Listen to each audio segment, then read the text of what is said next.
What's up, boys and girls? This is Spit Logic, and today we're going to be talking about the looper feature on the SP-404 Mark II. Now, for those of you who may or may not know, ever since that 4.04 update on the Mark II, they've added this one feature, which is the looper feature. That looper feature allows you to record either sound from within your SP-404 Mark II or from outside sources and create a continuous loop up to 4 measures. This particular feature is reminiscent of the SP-555, which is a predecessor from decades ago, and it is a very dynamic, a very interesting feature since its inception. In this video, I plan on going over some of the steps when using that looper feature. In addition to that, I'm going to be highlighting some of the constraints when using it and some of the things that I think would improve on that particular looper feature. So let's go ahead, get into this looper feature and see what kind of music we can make.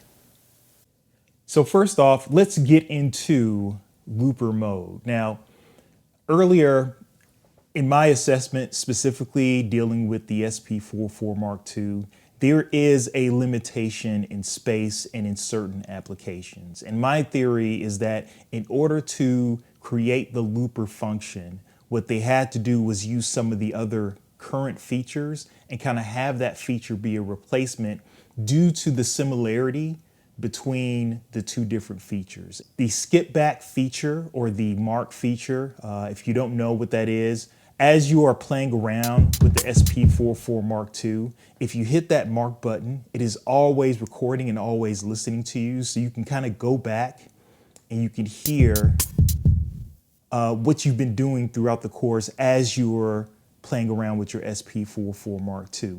You can do it. It comes stock at 30 seconds, so you can record. It'll record automatically up to 30 seconds, but you can change that setting to go to as high as 45 seconds. So when we talk about the looper and the skip back mode, we're essentially saying that two things cannot occupy the same space at the same time.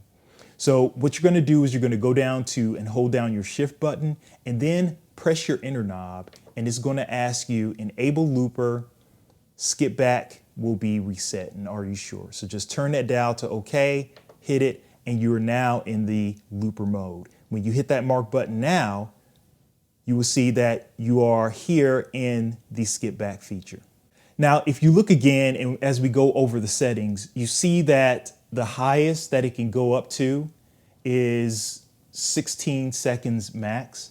And in my head, I'm thinking, and we'll go over this as you do recordings and overdubs, they probably cut down that 45 seconds of skip back feature recording into 2 separate recording segments so that you have the ability to record something on the looper and then the overdub. So 2 different places, and since that occupies the same space as the skip back feature, you've gone from a 30 or 45 seconds, and that's been cut down to 16 seconds max. If you go here to where this knob is, you can turn this knob. You have 1 measure, and it even shows the seconds on here, 2 measures, and then 4 measures being the max, where it is an actual full suite or full pattern that you can do on the looper.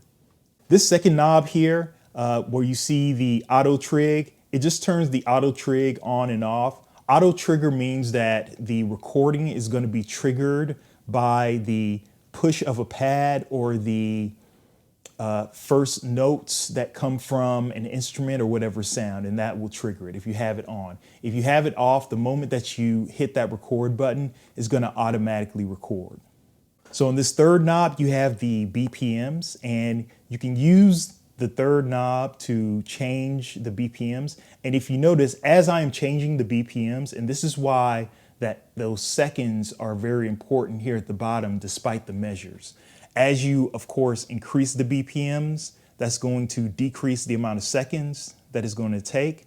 But then if you decrease it, those seconds are going to increase. And what I found is 48 BPMs, that puts you at the 16 seconds maximum. So what this means to me, and what this is saying to me, is that 48 BPMs is the lowest that you can go at 4 measures if you want to get a full pattern, a full 4 measures at 48 BPM. If I go to the 2 measures, of course, you can go down a little bit lower, and 40 BPMs is the lowest that it will go, but with that 12 seconds, you're completely in the clear. So if you're going to do 4 measures, just ensure that 48 BPMs is the lowest that you go in order to create that pattern. Here at the bottom, you have 2 other parameters on here. One is the level, and you see that it's highlighted right here. You use that enter button to go between level and feedback. The level is essentially going to say how loud or the volume of the input that you have, whether it's coming from internally on the SP-404 MKII or if it's coming from an external instrument. If you hit the button right here and you look at feedback, the feedback feature it actually, I think, should be called maybe the fade feature, because anything that you record and as you overdub with the recording, as you bring it down, it denotes how it fades out the actual recording that you do throughout the measures that you conduct.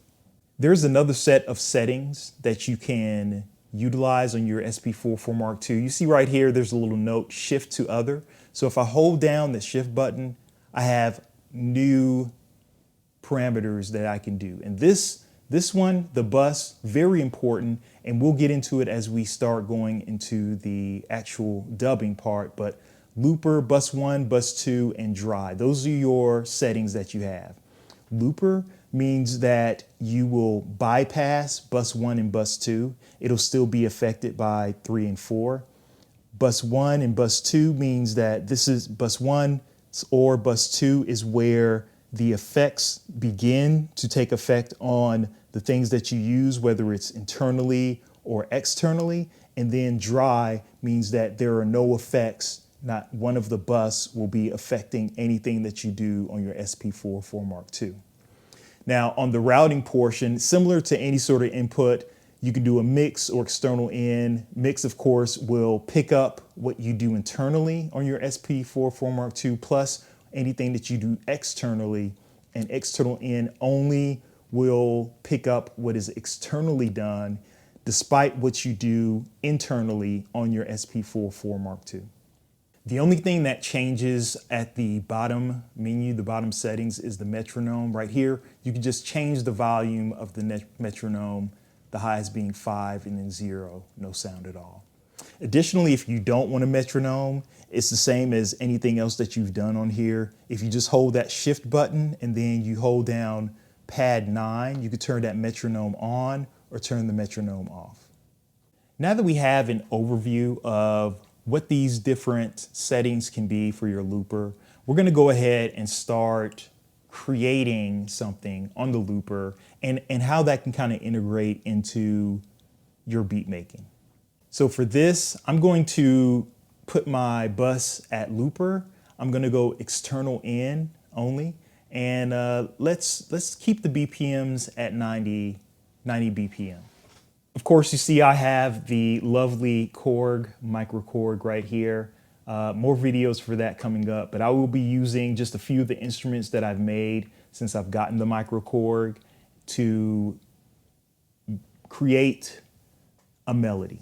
I'm going to go into bus 1, which is going to go through all the bus to include the equalizer and the compressor, and then I'm going to put it on auto trig. So I'm going to hit this record button, and right here it is on auto trig, and it's waiting for me to start playing my melody.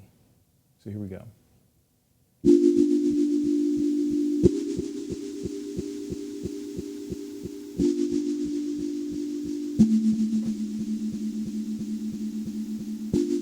And once you have made that first loop, it's going to stop recording and it's simply going to play.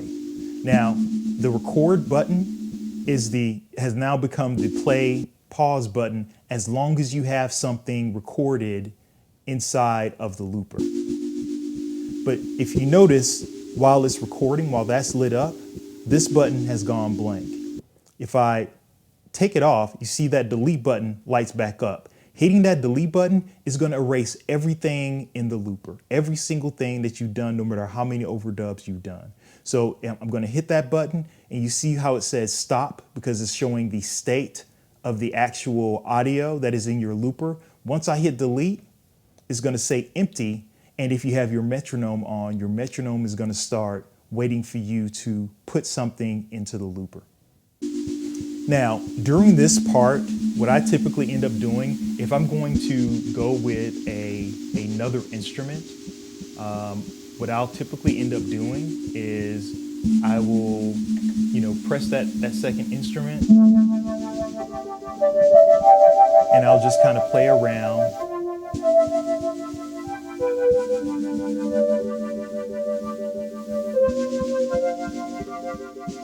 Now, if you're ready to record a second layer on here, and this is another thing that you can do as you're creating your different loops. You see this copy button right here? Hold that copy button, press that copy button, and it is ready to export your current loop into one of your pads. So we'll go ahead and record that and put that into pad 1. This makes a copy of your current loop, and it still keeps your loop inside the looper that you already have. So you have kind of two copies of it. And then as you go forward and as you continue to layer it up, you can create different copies of the different layers as you go forward. Now, another thing that's kind of important for you to do as you're looking at how you want to add something to your loop, this kind of gives you an opportunity to look at the volume.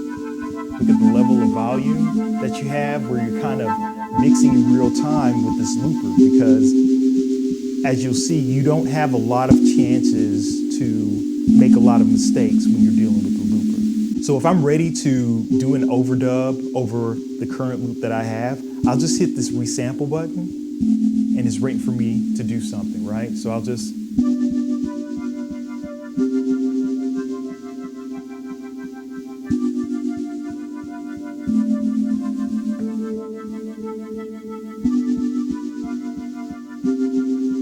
you can hit that overdub again, and it'll just play the new loop.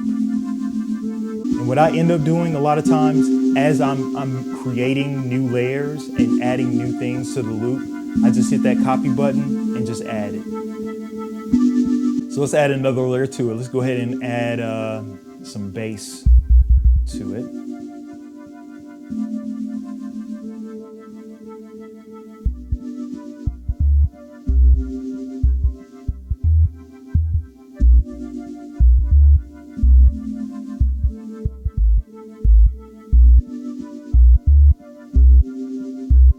Do the same thing, copy that. Now let's say this current bass, what I've created, is something I don't like. I don't want this bass on here. You can undo the last audio that you placed on here by hitting the Shift and the Pattern Select button. So I'm going to hold Shift and Pattern Select. It's going to undo. So it took my bass away. Now, additionally, let's say I took it away and I'm like, you know what? I actually did like that bass. All you have to do, hit that Shift and Pattern Select again, and it'll put that bass right back in. Again, like I said before, there is a 45-second space that exists in the SP-404 Mark II, and that secondary space that exists from the 16 seconds, that other 16 or so seconds, is what I believe is being saved and reserved for the overdub portion, which is why your 16 seconds is your limit in this particular application. There's a limitation that you have here on the Mark II when it comes to overdubbing on here. If you go to your settings over here and we talk about the routing versus the bus, any sort of additional overdubbing that you do that is going to be a mix, meaning it will include audio internal to the SP-404 as well as audio externally, potentially, you need to have the bus in looper mode, meaning that the bus needs to forego anything from bus 1 and bus 2. And you see right here with the resample button lit up, since I have it in that setting, I am able to record something in that mode. If I go to the routing mix and I change it to bus 1 or bus 2, you see that the resample button disappears. And that is because you are not allowed to overdub if you have one of the bus present in here.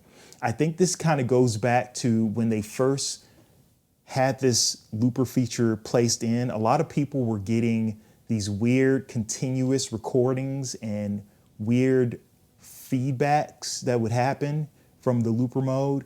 And I think what they did as a safety feature, it was that particular setting that allowed for people to record and for it to continually over record on itself. Now, when it comes to the effects portion of it and using the bus here on the Mark II, it gets a little bit tricky. So going back into your looper mode, anything that you have external coming out, going within to your SP-404 Mark II, there is no way that I know right now of how to capture any effects on the Mark II into the looper as you're creating another loop. The only way that I can use any of the bus or any of the different effects is internally with the audio internal to the SP-404 Mark II. So I'm going to go into mix. I'll put it into mix, and then I'll put the bus into looper so that we can resample. And let's just do a delay, right? And let's see, let's just put in a delay, a quick delay right here. And what we'll do is we'll put in we'll just put in the snare during the course of the recording.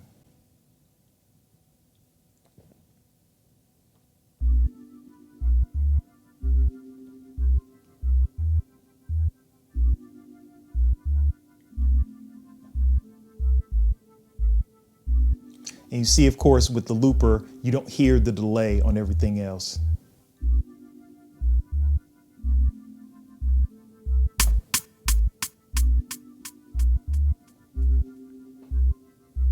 And you'll hear it going in.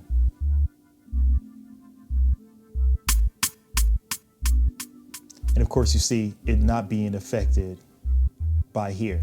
Now, once you go into change it to like the bus, then that effect has an effect on your actual loop. But this is the thing. If I hit copy and I want to place it in there, it doesn't do anything to the actual loop, even if I have an effect on it.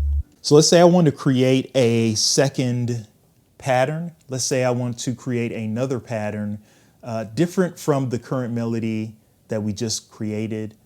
I can flesh that one out and I want to create something different. So I'm going to have that auto trigger on. I'm going to hit that record button and it'll be on that record wait. If I go to my pattern select, I can hit one of my patterns, go back into the mark mode while it's waiting, and just go along with the pattern.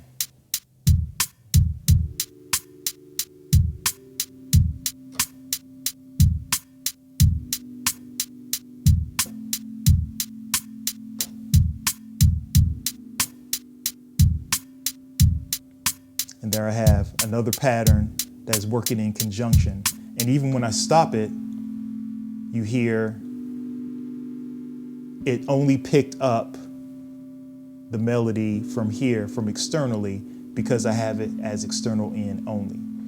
So another option that you have when you already have your melody going, in order to export it out, you can also change the tempo of it in real time right here before you export it. This third knob right here is going to show you the percentage as well as correspond the BPMs at the bottom. So turning it up, obviously, will speed up and change those BPMs.